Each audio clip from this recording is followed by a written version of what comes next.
Mission 2024 को फतेह करने में जुटी भाजपा की आज हिसार में एक महत्वपूर्ण बैठक हुई।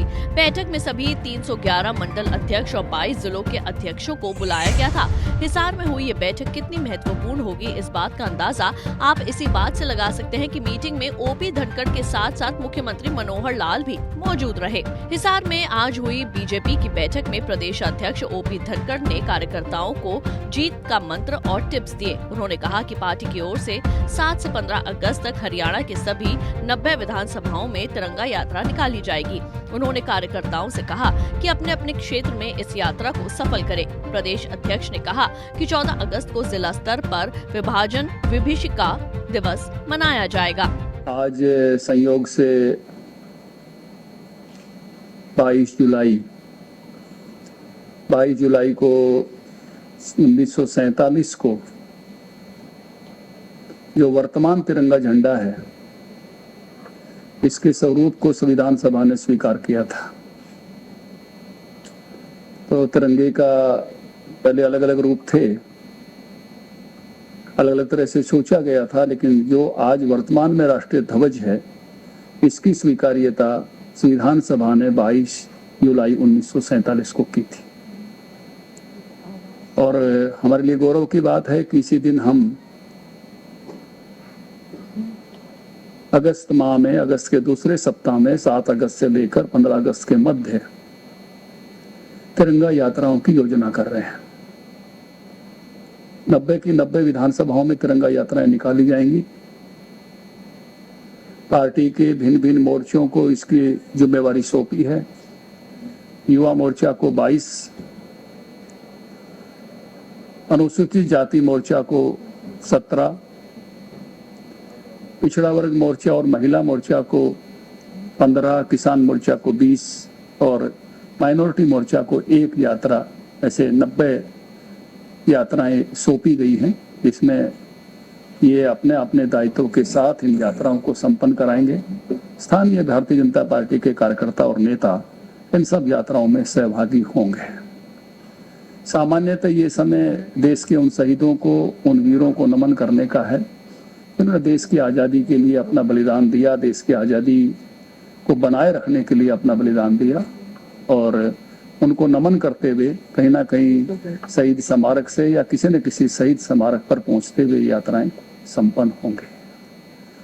दूसरा विषय आज की बैठक में हम तय कर रहे हैं कि हमारा एक अभी चला हुआ ही अभियान है जो बीच में है, पन्ना प्रमुख बनाना, यानी उसकी रचना करना और पन्ना प्रमुखों को पार्टी के पोर्टल पर रजिस्टर्ड करना, पंजीकृत करना और पन्ना प्रमुखों के सम्मेलन करना। आज की तारीख तक हमारे 34 पन्ना प्रमुख सम्मेलन हो गए हैं और कल 6 हैं। एक बड़ा कैंपेन आने वाले महीने में तिरंगा यात्रा के रूप में, अल्पकालीन विस्तारक के रूप में। इसी समय एक दिन और ऐसा आता है कि 14 अगस्त को हम विभाजन की विभीषिका के रूप में, क्योंकि 10 लाख लोग जो है उसमें मारे गए थे और लगभग 2 करोड़ की आबादी उस समय विस्थापित हुई थी, यहाँ से वहाँ गई थी। वो एक बड़ा दर्द का विषय है। कहते हैं कि जो देश अपने ऐसे बुरे दिनों को भूल जाता है तो बुरे दिन फिर से आ जाते हैं, इसलिए लोग अपने बुरे दिनों को याद रखते हैं। वहीं बैठक के बाद ओपी धनखड़ ने जब मीडिया से बातचीत की तो उन्हें कैथल में बीजेपी के 29 कार्यकर्ताओं द्वारा इस्तीफे के मामले में अपना बयान दिया। क्या कुछ कहा ओपी धनखड़ ने, सुनिए। व्यक्तिगत रूप से मेरे पास किसी का इस्तीफा नहीं पहुंचा है, लेकिन एक अपील मैं आप सबके माध्यम से जरूर करना चाहूँगा। महापुरुष सबके साझे के होते हैं। महापुरुषों को कभी जाति के नजरिए से हमको नहीं देखना चाहिए, उनका क्षेत्र के नजरिए से भी नहीं देखना चाहिए। जैसे सुभाष है तो पूरे देश के नायक हैं, भगत सिंह है तो पूरे देश के नायक हैं, राजगुरु हैं तो पूरे देश के नायक हैं, राम है तो हर दिल के नायक हैं, हम ऐसे कृष्ण हैं तो हर दिल के नायक हैं। इनको हम जातीय नजरिए से नहीं देखना चाहिए किसी को भी। महापुरुष सबके साझे होते हैं और इसी दृष्टि से सबको देखना चाहिए। ऐसी कोई बात हुई है, किसी की भावनाओं को कोई ठेस पहुंची है तो हम उनको समझाएं, बुझाएंगे। पार्टी को, सभी कार्यकर्ताओं को साथ लेकर आगे बढ़ेंगे। जो बाढ़ इस बार आपदा घोषित की गई है, 45 सालों का रिकॉर्ड टूटा है। और आप सबको मालूम है कि हमारी सरकार जब नहीं बनी थी तो आपदा प्रबंधन का पैसा केवल 6,000 रुपये मिलता था, हमने उसको आते ही 12 किया, अब 15 है। तो जिनकी भी फसलें इसमें खराब हुई हैं, जो डिजास्टर मैनेजमेंट का फंड है उसके माध्यम से उनका सहयोग किया जाएगा। प्रदेश में बीमा भी जो है वो उसकी वो हो गई है नोटिफिकेशन, तो जिनको बीमा के माध्यम से मिलना चाहिए वो अपना बीमा कराएंगे, क्योंकि वो पूरी क्रॉप टाइम का होता है, तो उनको भी उस नाते से सहयोग मिलेगा। इसके अतिरिक्त भी जिनके नुकसान हुए हैं वो डिप्टी कमिश्नर के माध्यम से, किसी की दुकान का है, मकान का है, किसी फार्म अलग प्रकार के जैसे पशुओं के फार्म होते हैं उनका है, वो पंजीकृत करा रहे हैं। तो उनके नाते से जो है वो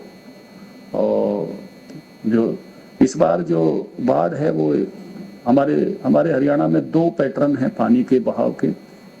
एक इंडस का पैटर्न है, सिंधु नदी का पैटर्न, जिसमें घग्गर और ये टांगरी और कौशल्या ये सब सरस्वती ये आती हैं, और एक यमुना का पैटर्न है। दोनों में बाढ़ आई है। संयोग ऐसा बना है कि ऐसी जगह पर वर्षा है भगवान जो है जिसमें दोनों क्षेत्रों में जल भराव हुआ है, तो इधर सिरसा तक भी इस पानी का इस प्रकार से प्रत्याघात तक असर आया है, और उधर भी जो है यमुनानगर से शुरू होकर और उन जिलों में सोनीपत में, पानीपत में कुछ मात्रा में, वहाँ यमुना के बेसिन में भी इसका असर आया है।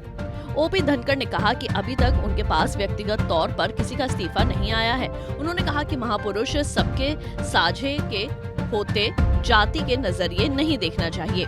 वहीं उन्होंने कहा कि आपदा प्रबंधन 15,000 दिया जा रहा है। प्रदेश में बीमा के माध्यम से बीमा भी मिलेगा। उन्होंने कहा कि किसी के पशु, दुकान, मकान का नुकसान हुआ है तो वो पंजीकृत किए जा रहे हैं, उनको भी मुआवजा मिलेगा। हिसार से विनोद सैनी, पंजाब केसरी टीवी। हमसे जुड़े रहने के लिए हमारे YouTube चैनल को सब्सक्राइब करें और नई वीडियो की नोटिफिकेशन के लिए बेल आइकॉन को दबाएं। अगर आप ये वीडियो Facebook पर देख रहे हैं तो लाइक जरूर करें और ज्यादा से ज्यादा शेयर करें। धन्यवाद।